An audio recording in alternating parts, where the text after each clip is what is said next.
Meu nome é Camila e eu vou falar sobre placenta prévia. A placenta prévia, que também chamam de placenta de inserção baixa, ela é uma complicação da gravidez causada pelo posicionamento da placenta.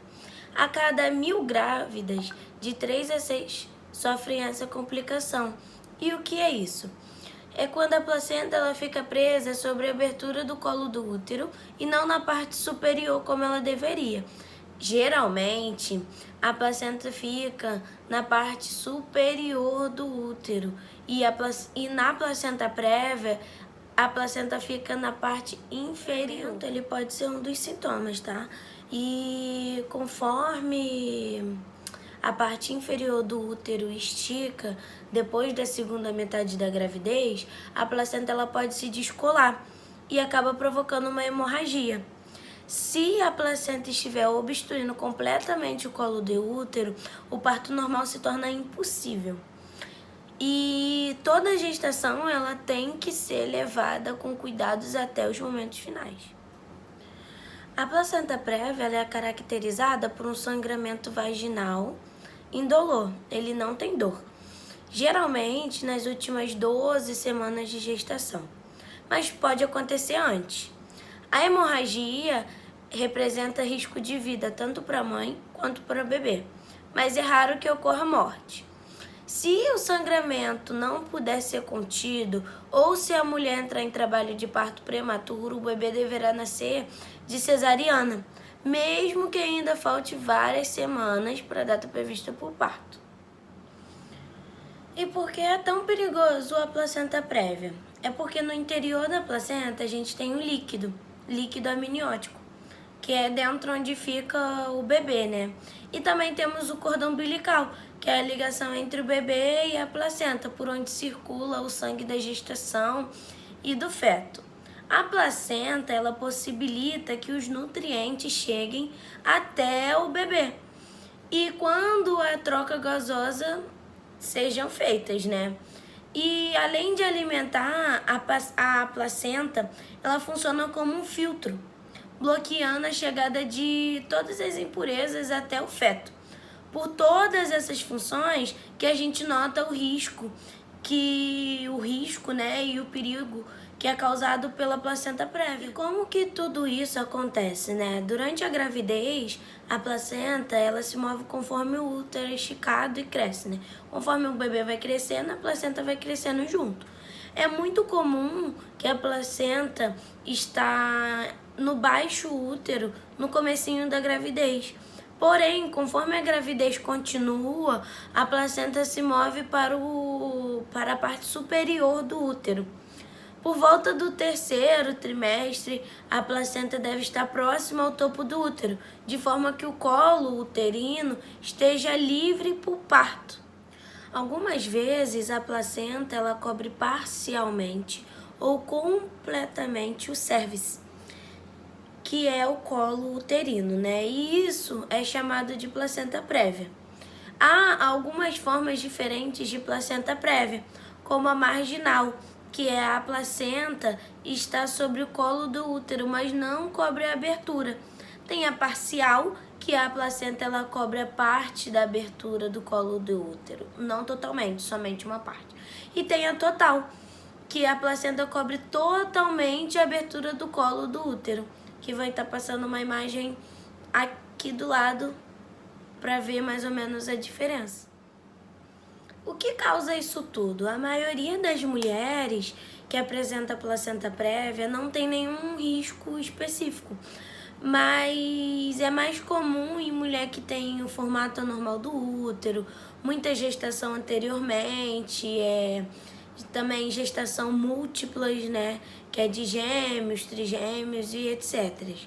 E também eu pesquisei sobre que tem um estudo que diz que há um aumento nessa complicação com grávidas que são fumantes. E diz que está relacionado também à quantidade de ano que a mulher fumou anteriormente de engravidar. E qual exame fazer, né, para poder ter esse diagnóstico? Pode-se diagnosticar essa complicação através de um ultrassom gestacional, o que ajuda o médico também a diferenciar se é placenta prévia ou um descolamento prematuro de placenta, que eu também vou explicar mais pra frente. E se no começo da gravidez, quando fizer a ultrassom e a placenta parecer estar muito perto do colo do útero ou até mesmo encobrindo, não é preciso se preocupar ainda, porque à medida que o bebê vai crescendo, o útero aumenta e naturalmente afasta a placenta do colo do útero. Mesmo que a placenta ainda esteja baixa no ultrassom morfológico, por volta das 20 semanas, pode ser que ela não traga problemas quando for na hora do parto. E quais são os sintomas? Como eu disse antes, o principal sintoma é o sangramento repentino e indolor, sem dor. Algumas mulheres também têm cólicas. O sangramento ele começa próximo ao término do segundo trimestre ou o início do terceiro. O sangramento ele pode ser grave, podendo interromper-se sozinho, mas recomeçar após alguns dias ou semanas. Algumas vezes o trabalho de parto ele começa após alguns dias de sangramento intenso. Depois de muito sangramento, a mulher acaba entrando em trabalho de parto, E algumas das vezes também ela pode entrar em trabalho de parto sem haver o sangramento. Agora eu vou falar sobre o descolamento prematuro da placenta. E o que é isso, O descolamento prematuro da placenta, ele também é conhecido como DPP, e ele é uma das piores complicações obstetrícias, que ocorrem em aproximadamente de 1% a 2% das gestações. E é quando acontece a separação antecipada de parte ou total da placenta da parede do útero, afetando a sua ligação com o útero antes do bebê nascer. A placenta ela deve se encontrar implantada lá até o nascimento do feto. Os principais fatores de risco, do DPP é a hipertensão, A hipertensão ela é responsável por 50% dos casos de DPP. Pode ser também sobre rotura prematura de membros ovulares, cesariana prévia, tabagismo, idade materna avançada, O uso de drogas também, como álcool, cocaína e crack. E condições que causem hipertensão uterina, como poliodramínio, gestação gemelar e etc. Pode ser também traumas, automobilístico, trauma abdominal direto e etc. Tem o DPP também, se já teve, DPP em gestações antes, possa ser que ocorra novamente também. E cardiocentese também acaba sendo um dos principais fatores de risco. Os sintomas, pode ocorrer um sangramento claro ou escuro exteriorizado,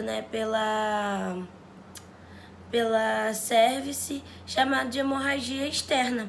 E o sangue ele pode também permanecer atrás da placenta, que é chamado de hemorragia oculta. A gravidade dos sinais e sintomas, ele depende do grau, de separação da placenta e da perda sanguínea. O útero, ele pode ficar dolorível, sensível e irritável, à palpitação. O descolamento prematuro da placenta, ele pode apresentar ou não sinais mínimos.